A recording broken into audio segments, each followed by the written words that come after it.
अस्सलाम वालेकुम दोस्तों, क्या हाल चाल है। उम्मीद करता हूँ सब खैरियत से होंगे, ठीक ठाक होंगे। अल्हम्दुलिल्लाह मैं भी ठीक हूँ, अल्लाह ताला के करम फजल से और आप सबकी दुआओं से। तो आज का जो व्लॉग है, आज की जो वीडियो है इंफॉर्मेशन के ऊपर है। और ये इंफॉर्मेशन भाई का एक सवाल आया है, मलिक उसामा नाम है। इन्होंने कहा है कि इनका सवाल है, क्वेश्चन ये है भाई कि अगर बंदा 2 साल का एग्रीकल्चर के वीज़े पर इटली आए, 2 साल काम के बाद वीज़ा कैसे रीन्यू होगा। 2 साल बाद अगर 4-5 मंथ के लिए पाकिस्तान आना चाहिए और 4-5 मंथ छुट्टी के बाद पाकिस्तान से वापस इटली जाना चाहे तो कैसे जाएगा। इटली से पाकिस्तान आने में कौन से डॉक्यूमेंट्स की ज़रूरत होती है और वीज़ा कैसे रीन्यू होता है। इस पर वीडियो बना दें भाई, जल्दी इंतज़ार रहेगा। मलिक उसामा है। और जो कोई भी भाई इस तरह के सवाल पूछना चाहते हैं या जितने भी सवाल हैं वो पूछ सकते हैं। तो इन्होंने एक लास्ट पे जो बात पूछी है कि 4-5 मंथ छुट्टी के बाद पाकिस्तान से वापस इटली जाना चाहे तो कैसे जाएगा। ठीक है, 2 साल का एग्रीकल्चर का वीज़ा। सबसे पहले ये 2 साल का एग्रीकल्चर का जो वीज़ा है वो आप, पहली बात तो ये, यहाँ तो आपका कोई फैमिली मेम्बर यहाँ पे हो जिसका कोई अपना काम हो एग्रीकल्चर का। ठीक है, अगर तो उनका एग्रीकल्चर का यहाँ पे अपना काम है या कोई भी अपना काम किसी भी और बिज़नेस में वो हैं तो वो आपका वीज़ा निकलवा सकते हैं।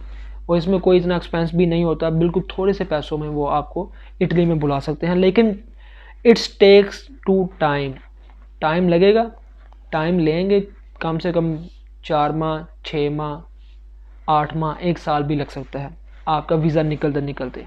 इटली के अंदर यही जो आप 2 साल का आपको वीज़ा मिलता है एग्रीकल्चर बेस का, 2 साल का या 1 साल का, तो उस दौरान आपने यहाँ पे टैक्स देना होता है। टैक्स कैसे देना होता है कि जब आप जहाँ भी काम करते हैं तो वो मालिक ही आपका टैक्स, एक पेपर निकलता है, वो टैक्स पेपर उसी में से आपका टैक्स जाता है गवर्नमेंट को। तो इनकी एक लिमिट होती है कि इतना टैक्स आपका 1 साल का होना चाहिए। उसके बाद जब आपके डॉक्यूमेंट्स ख़त्म होते हैं तो फिर उसकी बेस पे आपके जो डॉक्यूमेंट्स होते हैं वो रीन्यू कर दिए जाते हैं। ये नहीं है कि टैक्स आपने डायरेक्ट आपने खुद जमा करवाना है।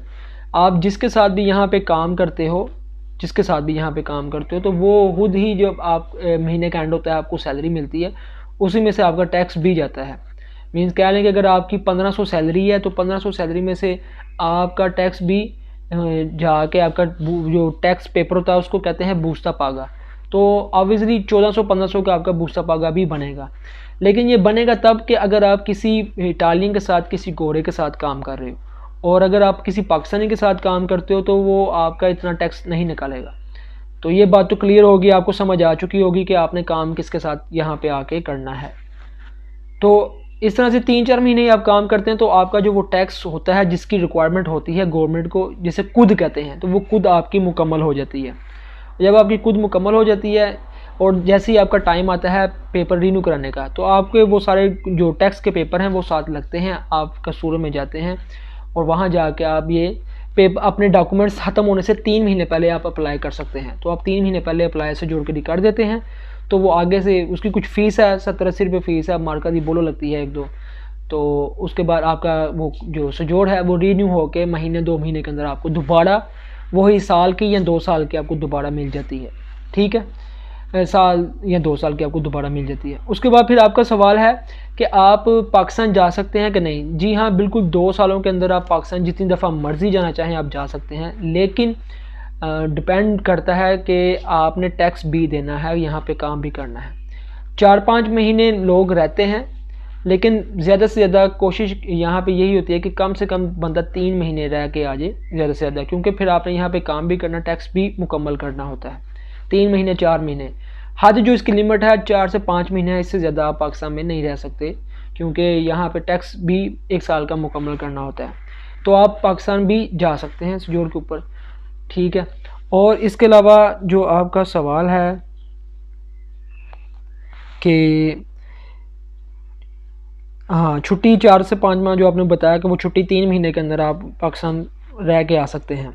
रीन्यू कैसे करवानी है, रीन्यू करवाने का तरीका भी आपको बता दिया कि रीन्यू इस तरह से करवानी होती है कि जब आपको सजोड़ मिलती है तो वो तरीकाकार, जब आप यहाँ पे आते हैं आपको हर चीज़ का पता चल जाता है, कैसे रीन्यू होगी, क्या होगा, सारे मामला कैसे होते हैं, वो हर चीज़ का आपको पता चल जाता है। और वीज़ा रीन्यू नहीं करवाना होता। वीज़ा जो आपका होता है वो एक ही दफ़ा होता है जिस वीज़े पे आप आते हो, और आपको सजोड़ दी जाती है। फिर आपने आगे से वो जो सजोड़, वो जो कार्ड होता है वो ही रीन्यू करवाना होता है। इसमें वीज़ा कुछ भी नहीं है, आपने सजोड़ ही रीन्यू करवानी होती है और सजोड़ ही हर साल हर साल या 2 साल जब भी आपको दी जाती है, 2 साल की या 1 साल की, उसके बाद फिर आप रीन्यू करवाते हैं और रीन्यू करवाने के बाद फिर आगे से वही मामला चलते हैं, फिर आप काम। और इसमें एक चीज़ हो रहा है, ये आपके सवाल का जवाब था जो आपने किया, और इसमें यह है कि आप अपने काम को इस दौरान कभी भी बदल सकते हो। आप जिसके साथ भी कॉन्ट्रैक्ट करते हो, चाहे वो पाकिस्तानी है या कोई इटालियन है, आप ये ज़रूरी नहीं है कि आप उसी के साथ काम करते रहें। आपको किसी अच्छी जगह पे काम मिलता है, आप वहाँ पे काम कर सकते हो, ठीक है, किसी भी जगह पे। मतलब आपने एक जगह पे काम कर रहे हो आप, तो वहाँ पे आपकी सैलरी कम है, और एक जगह से और आपको ऑफ़र हुई है वहाँ पे सैलरी ज़्यादा, तो आप वहाँ भी जा सकते हैं, वहाँ भी काम कर सकते हैं पहले काम को छोड़ के। तो बहुत ईजी है, बड़ी आसानी है, बड़ा कुछ है यहाँ पे लीगल बेस पे। और अच्छे तरीके के साथ जो बंदा भी यहाँ आके काम करता है और टैक्स देता है, कोई भी गलत काम नहीं करता, तो उसके लिए बड़ी आसानी है, बहुत यहाँ पे बहुत कुछ है उसके लिए, अच्छा फ्यूचर भी है। और सबसे बड़ी बात, आप अपनी फैमिली को भी बुला सकते हो, ठीक है, आप अपने साथ अपनी फैमिली को बुलाओ।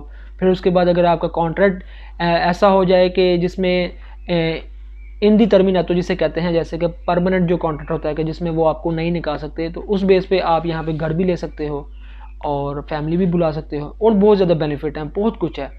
लेकिन सवाल आपका जो था वो मैंने आपको बता दिया, इससे आगे बहुत कुछ है बताने के लिए।